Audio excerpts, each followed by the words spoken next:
আপনি যদি ভিপিএন ব্যবহার করে থাকেন তাহলে তিনটা বড় ধরনের মারাত্মক ভুল কখনো করবেন না। আর যদি এই ভুল করে থাকেন তাহলে এই ভুলের রিকভারি আপনি আর কখনো করতে পারবেন না।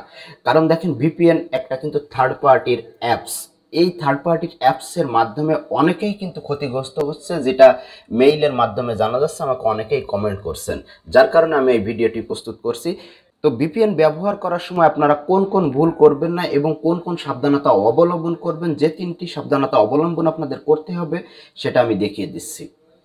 1 নম্বর ভুল আপনারা যেটা কখনোও করবেন না সেটা হলো, আপনারা ভিপিএন অন করে কখনো আর্থিক লেনদেন সম্পর্কিত কোনো ধরনের অ্যাপস ইউজ করবেন না। কারণ দেখেন, আর্থিক লেনদেন সম্পর্কিত সকল ধরনের অ্যাপসে আপনার প্রবেশ করতে হলে আপনার যে পাসওয়ার্ড আছে এই পাসওয়ার্ডটা অবশ্যই প্রেরণ করে আপনাকে প্রবেশ করতে হবে।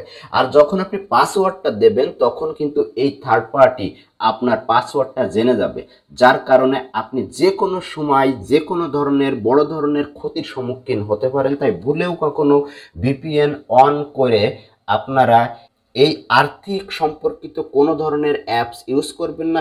বিশেষ করে বিকাশের অ্যাপস, রকেটের অ্যাপস, পাই ব্যাংকিংয়ের অ্যাপস, সেলফিনের অ্যাপ, অর্থাৎ সকল ধরনের আর্থিক লেনদেনের অ্যাপস ব্যবহার থেকে বিরত থাকবেন। নাম্বার 2, আপনারা কখনো ফেসবুক লগ আউট করবেন না।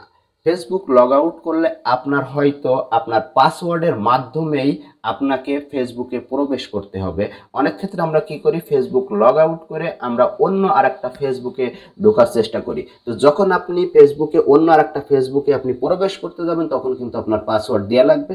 তখন কিন্তু আপনি এই পাসওয়ার্ড তারা জেনে যেতে পারে এবং এই পাসওয়ার্ডের মাধ্যমে আপনি বড় ধরনের ক্ষতির সম্মুখীন হতে পারেন।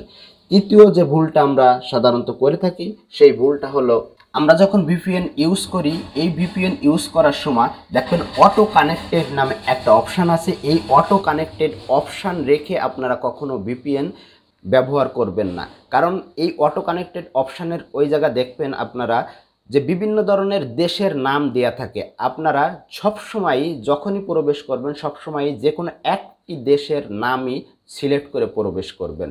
কারণ দেখেন, যদি কখনো আপনার ফেসবুক লগ আউট এবং লগ ইন বা সুইচ করলে যদি কখনো আপনার প্রবেশ করতে সমস্যা হয় তাহলে কিন্তু যদি একটা দেশ আপনি সিলেক্ট করেন তাহলে এটা রিকভারি করার সম্ভাবনা থাকে। আর যদি বিভিন্ন দেশ আপনি সিলেক্ট করে থাকেন বা অটো কানেক্টেড যদি দিয়ে থাকেন তাহলে আপনার যদি ফেসবুকে সমস্যা হয় তাহলে এটা আপনার রিকভারি করার আর সুযোগ থাকবে না। তো বন্ধুরা, ভিডিওটি শেয়ার করে অন্যকে জানার সুযোগ করে দিন। আর ভিডিওটি যদি ভালো লেগে থাকে তাহলে একটা লাইক কমেন্ট করে পাশে থাকার অনুরোধ করছি। সকলকে অসংখ্য ধন্যবাদ। আসসালামু আলাইকুম ওয়া রাহমাতুল্লাহি ওয়া বারাকাতুহু।